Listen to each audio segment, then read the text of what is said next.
Hello, everybody. The topic that I'm going to be presenting to everybody today is abortion. First, we need to ask ourselves, what is abortion? Abortion is the deliberate termination of human pregnancy, most often performed during the first 28 weeks of pregnancy.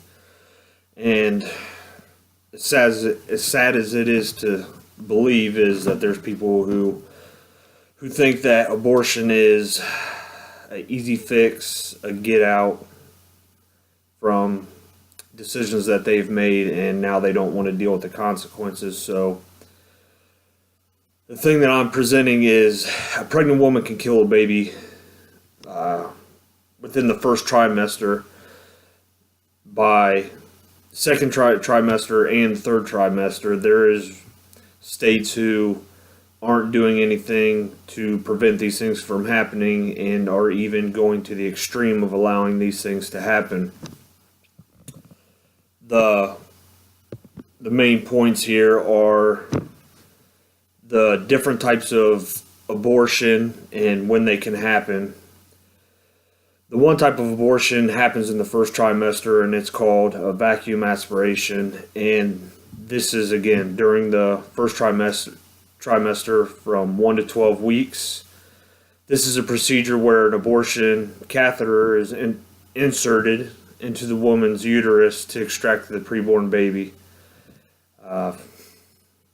As difficult as that is to hear, and knowing that people make that decision, that's just in the first trimester. The second and third trimester is a little more involved and a little bit more barbaric, if you will. And this entails the dilation and evacuation, which, again, it happens in the second trimester, anywhere from 13 to 24 weeks old. And this procedure is where they dilate the cervix, soften it up, and then use forceps to widen it, and then go in with clamps and rip the baby apart piece by piece, and then eventually scrape everything out of it. Out of the uterus, I should not say it, out of the uterus. And when we're looking at the third trimester, anywhere from 25 weeks to the end of the pregnancy, this is a dilation and extraction where the same procedures are gone through as the dilation and excavation.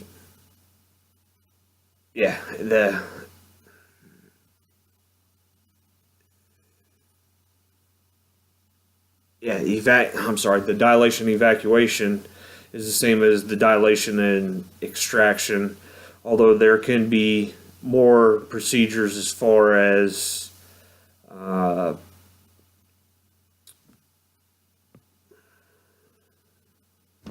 the way that the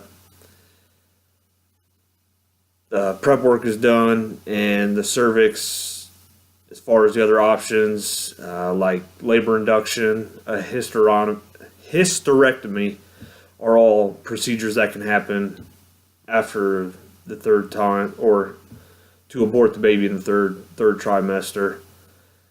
I mentioned these different procedures because they're very barbaric, and there are people who believe that babies who are in the womb can't feel or even know what's going on. They're just a clump of cells, and which is really sad. So to educate people a little further, I'm going to be taking a look at the growth of the human baby while in the womb.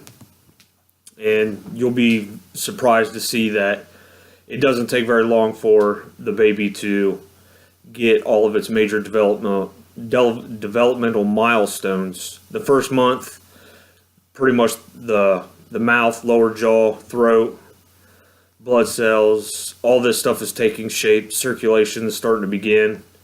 The heartbeat is beating up to 65 times a minute, and by the end of the fourth week, and by the end of the first month, the baby is about a quarter of an inch long. And so this is all happening within the first month, which is pretty unbelievable. And then when you go into the second month, now the neural systems being developed, and I'm talking about your brain, your spinal cord, other neural tissue. The nervous system is well formed, the digestive tract, sensory organs begins to develop, bone starts to replace cartilage, and at the age of 6 weeks, the baby's heartbeat can begin to be detected. Now in the third month, extremities are present, will continue to mature in order to become functional. The circulatory and urinary systems are working. The baby's most critical development has taken place in just these first 3 months. And when you look at the stats and everything that goes along with abortions, it's typically within this time period, let's say 12 to 26 period where most abortions occur. And this is right when all the baby's major functions have already developed. It can feel everything, it can sense everything, and yet there's doctors and people out there who will lead you to believe that they can't feel this, and it's just tearing more clumps of cells away from each other. So the thing that I need to relate to you is, if you haven't done your research or you haven't been involved with this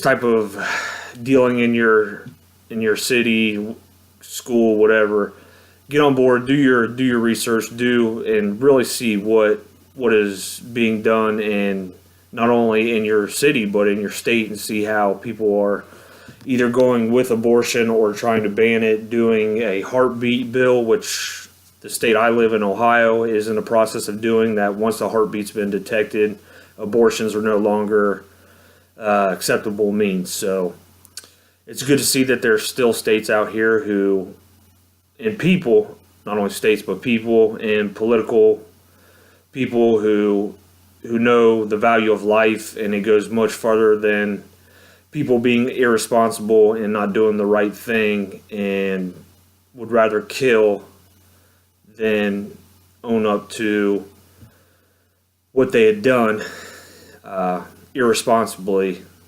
premarital sex, drunken, however they want to put it, and then to find an easy way out of just aborting a baby. So it's good to see that there are states, cities, whatnot, holding true to their values and knowing that this isn't acceptable and will be, not only today but in the future, putting an end to abortions and stopping people from doing this. So I leave you with, stand up for the babies, the mothers, the people out there who don't have a voice and are afraid, scared, or just don't know any better. The more that they're educated, the better off they all can be. Thank you.